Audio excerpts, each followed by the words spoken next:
Hello friends, welcome to learn services. This is Ram Soni. आज हम discuss करेंगे मध्य प्रदेश में ओबीसी रिजर्वेशन के बारे में। इस समय शिवराज सरकार काफ़ी एक्टिव है। देखिए, आप सभी लोगों ने 18 तारीख का भोपाल आंदोलन देखा होगा। उसमें किस तरह पुलिस डिपार्टमेंट ने हमारे जो भोपाल में हमारे जो शिक्षक हैं, साथी शिक्षक हैं, उनके साथ में किस तरह से बर्बरतापूर्ण और बहुत ही पेनफुल तरीके से बिहेवियर किया, यह आप सभी ने देखा है ना। इस बात को माने ना माने, मध्य प्रदेश के चाहे बेरोजगार हों, चाहे मध्य प्रदेश में जो चयनित शिक्षक हों, वो काफी गुस्से में हैं। इस समय राज्य सरकार का जो ढुलमुल रवैया है, जो पिछले कई महीनों से कह सकते हैं पिछले 2 साल से बहुत ही गंदे तरीके से ढुलमुल रवैया चल रहा है, इसके चलते सभी लोग काफी गुस्से में हैं। अब यहां पे मामला आता है ओबीसी रिजर्वेशन का। इनका कहना यह है कि ओबीसी रिजर्वेशन का मामला हाई कोर्ट में पेंडिंग है और इसके चलते बेसिकली हम लोग जो वैकेंसीज हैं उसको फिल नहीं कर पा रहे हैं, नई वैकेंसी क्रिएट नहीं कर पा रहे हैं या रिजल्ट इशू नहीं कर पा रहे हैं। तो ये बेसिकली इनके टाल मटोल का एक रीजन दिया जा रहा है। नाउ अब यहां पे कंसर्न होता है एज ऑफ नाउ हमारे जो मुख्यमंत्री जी हैं, जिनका नाम है शिवराज सिंह चौहान, ये हमारे सॉलिसिटर जनरल, जो भारत सरकार के सॉलिसिटर जनरल हैं, जिनका नाम है तुषार मेहता, इनके साथ मिले और साथ में इनके साथ गए पुरुषेंद्र कौरव, जो कि मध्य प्रदेश के एडवोकेट जनरल भी हैं। अब देखा जाए तो यहां पर इन्होंने कहा कि जो ओबीसी का 27% रिजर्वेशन है, इसके लिए क्या पहल हो सकती है, इसके बारे में इन्होंने इनसे चर्चा किया ना। अभी मामला यह है कि as of now high court ने अगली सुनवाई की जो डेट रखी है वो रखी है 1 सितंबर को। 1 सितंबर को अगली सुनवाई की डेट रखी है कि ओबीसी रिजर्वेशन की अगली सुनवाई होगी 1 सितंबर को, कि रिजर्वेशन 27% होना चाहिए या 14% होना चाहिए। यह सुनवाई होगी 1 सितंबर को। इसके बाद ही देखा जाए तो यहां पे मध्य प्रदेश पीएससी को या डिफरेंट जो वैकेंसीज हैं मध्य प्रदेश के अंदर, उनको पता चल पाएगा कि बेसिकली रिजर्वेशन जो है कौन सी बेसिस पे दिया जाए। अब इसके चलते यहां पर ये इनसे मिलने तो चले गए, लेकिन अब देखिए रियल मामला है क्या। यदि आप लिटरली सेंस में देखें तो हमारे यहां देखिए सरकारें जो हैं, as of now Madhya Pradesh सरकार ने 2011 सेंसस के डेटा हाई कोर्ट में रखे और यहां पे बोला कि 50% ओबीसी की यहां पे आबादी है। अभी 50% जो ओबीसी की आबादी है, इस आधार पर यदि आप देखें तो 27% को रिजर्वेशन देना इन्होंने बोला कि लाजिम है, मतलब सही है। लेकिन एक कंसर्न और क्रिएट करता है। मध्य प्रदेश पीएससी में जो पिछला रिजल्ट आया है उसमें एक प्रणाली इस्तेमाल की, इसे बोलते हैं रोस्टर प्रणाली। रोस्टर प्रणाली इतनी खतरनाक है कि यहां पर बेसिकली देखा जाए तो ओबीसी को 27% रिजर्वेशन दे दिया गया। शेड्यूल कास्ट को मध्य प्रदेश में 16% है। शेड्यूल ट्राइब की बात करें मध्य प्रदेश में 21% है, 20% है। इसके बाद जो सीटें हैं 10% दी गई इकोनॉमिकली वीकर सेक्शन को और इसके बाद डाल दिया गया कि जितनी सीटें बचेंगी वो पूरा का पूरा जनरल कैटेगरी को जाएगी। अब देखिए ये एक बड़ा कंसर्न क्रिएट करता है, आईब्रोज क्रिएट करता है कि जो जिस कैटेगरी का है उसी कैटेगरी की सीट उसको मिलेगी। यदि ओबीसी को सिर्फ आप 27% सीट में फिक्स कर देंगे तो कहीं ना कहीं मध्य प्रदेश पीएससी के द्वारा या मध्य प्रदेश सरकार के द्वारा जो रोस्टर प्रणाली लाई गई थी, और कमाल की बात है रोस्टर प्रणाली जो है कमलनाथ सरकार के टाइम में लाई गई थी, तो रोस्टर प्रणाली ये काफी दर्दनाक है। और यदि काफी दर्दनाक है तो कहीं ना कहीं ओबीसी के साथ यहां पर बहुत ही बड़े लेवल पे इनजस्टिफाई हो रहा है। देखिए पहले तो ये था कि 14% रिजर्वेशन था ओबीसी का, तो ये था कि चलो ठीक है 14% ओबीसी का रिजर्वेशन है, लेकिन बाकी जो सीटें होती हैं जनरल की वहां पर ओबीसी जाके फाइट कर सकता है। लेकिन रोस्टर प्रणाली आने के बाद में यह हो गया कि ओबीसी जो है वो जनरल कैटेगरी में फाइट नहीं कर सकता, और जब फाइट नहीं करेगा तो कहीं ना कहीं जो 50% आबादी है उसको अपने 27% में कन्फाइन कर दिया। यह काफी दर्दनाक है। This is the very painful. ना अब कंसर्न क्रिएट होता है कि ओबीसी का जो 27% रिजर्वेशन है इसको भी दिया जाए। यदि आप दे भी लेते हो तो यहां पे कंसर्न ये होता है कि हाई कोर्ट में जब आप जाओगे, हाई कोर्ट में जब राज्य सरकार अपना पक्ष रखेगी तो यहां पर उनके पास कास्ट सेंसस का डेटा होना चाहिए। कास्ट सेंसस क्या होता है? कास्ट सेंसस होता है कि जाति आधारित जनगणना जब होती है तो वहां पता होगा कि ओबीसी जो है उसकी कितनी आबादी है प्रॉपर तरीके से और उसका प्रतिनिधित्व कितना है। देखिए प्रतिनिधित्व बड़ा इंपॉर्टेंट है, क्योंकि बिना प्रतिनिधित्व के आप किसी को रिजर्वेशन नहीं दे सकते। आपको पता होना चाहिए बेसिकली ये अंडर रिप्रेजेंटेड है। जब कास्ट सेंसस होगा ओबीसी का, और मान लीजिए भारत में एज ऑफ नो पता होना चाहिए आप लोगों को 52% बोला जाता है मंडल कमीशन के हिसाब से कि 52% ओबीसी है, लेकिन जब प्रतिनिधित्व की बात करते हैं तो ओबीसी यहां पे काफी पीछे मिलता है। देखिए 52% सीटों में ओबीसी को यहां पर प्रतिनिधित्व होना चाहिए इतनी सीटों में आमतौर पर उनका रिप्रेजेंटेशन होना चाहिए, लेकिन जब प्रतिनिधित्व की बात करते हैं तो यहां पे ओबीसी काफी पीछे नजर आता है। तो ये कंसर्न और आईब्रोज क्रिएट करता है स्पेशली ओबीसी समाज में कि हमारी आबादी इतनी ज्यादा है लेकिन हमें प्रतिनिधित्व नहीं मिला है। तो यहां पे मामला होता है, तब जाके 27% को रिजर्वेशन दिया गया। लेकिन वहीं पे इससे उलट यदि आप शेड्यूल कास्ट शेड्यूल ट्राइब की बात करें, तो शेड्यूल कास्ट शेड्यूल ट्राइब की यदि हम बात करें पूरे भारत में शेड्यूल कास्ट की जो आबादी है यदि 15% है तो उनका 15% रिजर्वेशन है। शेड्यूल ट्राइब की आबादी 7.5% है, उनका 7.5% रिजर्वेशन है। लेकिन ओबीसी के साथ में यह बड़ा इशू है कि ओबीसी को जनसंख्या के आधार पर कभी आरक्षण दिया ही नहीं गया।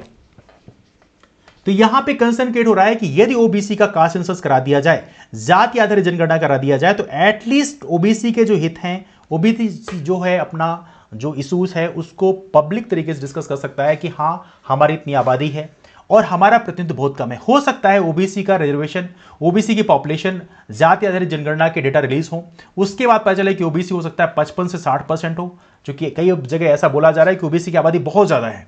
यदि 55% भी ओबीसी होता है या 60% ओबीसी होता है, तो 60% ओबीसी का प्रतिनिधित्व यदि देश के डिफरेंट पोस्ट में, चाहे वो सेक्रेटरीट हो, चाहे डिफरेंट पोस्ट हो, आईएएस आईपीएस ऑफिसर हो, वहां पर यदि इनका प्रतिनिधित्व जो है 25% या 30% है, तो कहीं ना कहीं ये एक बहुत बड़ा कंसर्न क्रिएट करता है।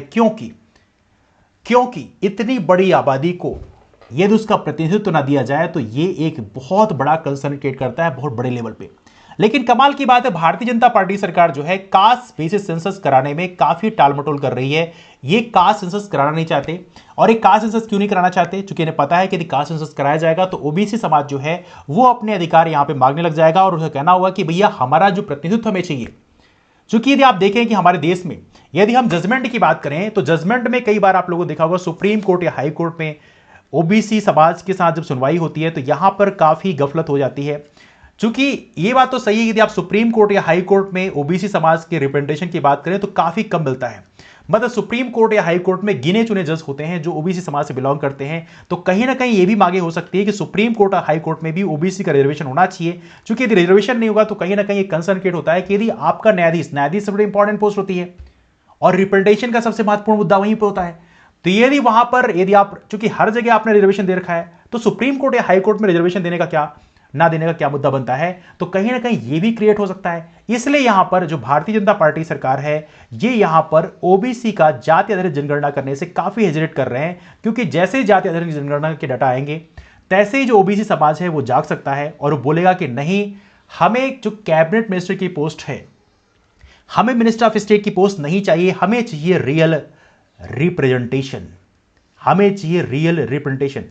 क्योंकि यहां पर अभी क्या है, ये तो अभी कह देते हैं कि हाँ एक मिनिस्टर की पोस्ट दे दिया, 2 मिनिस्टर की पोस्ट दे दिया तो ओबीसी समाज खुश हो जाए कि हाँ चलो ठीक है तुम्हें इतने सारे मिनिस्टर बनाए। लेकिन असल में वो मिनिस्टर क्या करोगे आप जब ग्राउंड लेवल पे आपको रिप्रेजेंटेशन दिया ही नहीं गया?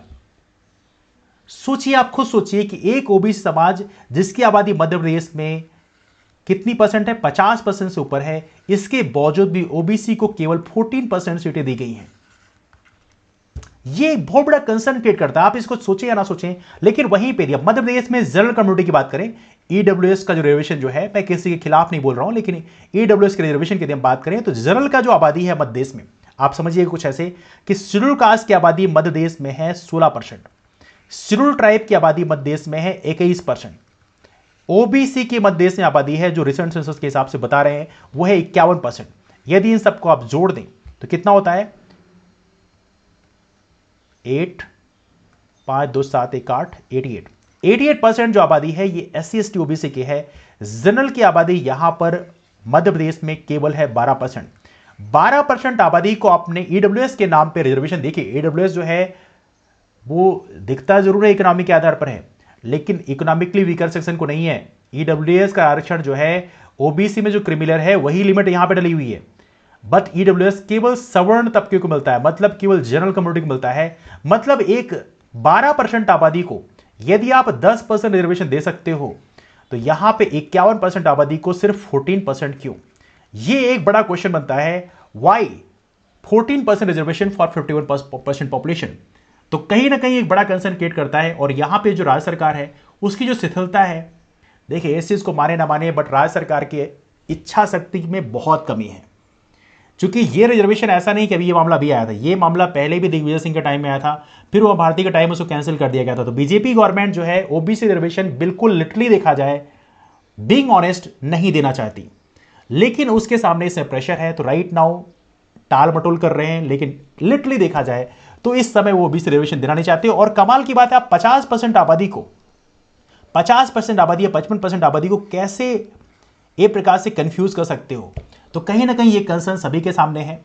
हालांकि इसमें आप में से बहुत सारे लोग ऐसे होंगे जो जनरल कम्युनिटी के होंगे, जिनको ये शायद बात पसंद ना आए, तो आप अपनी बात रख सकते हैं, लेकिन कोशिश करें कि थोड़ी गाली गलौज का इस्तेमाल ना करें। बिकॉज देखिए, एक्चुअली कई बार ऐसा होता है, हमारे कुछ फ्रेंड्स जो हैं वो रफ लैंग्वेज का इस्तेमाल करते हैं, तो मैं उनको ब्लॉक कर देता हूं। तो आप लोग ऐसी गलती ना करें। This is my sincere request to all of you. कोशिश करें अपनी जो बात है वो अपनी ऑर्गेनाइज तरीके से रखें। यदि आपको लगता है कि आपका भी कोई मुद्दा है, आपको लगता है कि यदि कोई मुद्दा आपकी तरफ से ऐसा है जो हमें सुनना चाहिए, तो आप उसको नीचे कमेंट जरूर करें। आप सभी लोग इस चीज में कमेंट करें, and definitely I would love to reply your questions. मुलाकात करते हैं आप लोगों से फिर। लेकिन जो नए फ्रेंड्स हैं वो राम सोनी एमपीपीएससी नाम का हमारा टेलीग्राम ग्रुप जरूर ज्वाइन करें। इसके अलावा हमारी एमपीपीएससी मेंस की जो आंसर राइटिंग क्लास होती है शाम को 4 बजे, उसमें भी पार्टिसिपेट जरूर करें। मुलाकात करते हैं आप लोगों से फिर। तब तक के लिए bye bye and take care.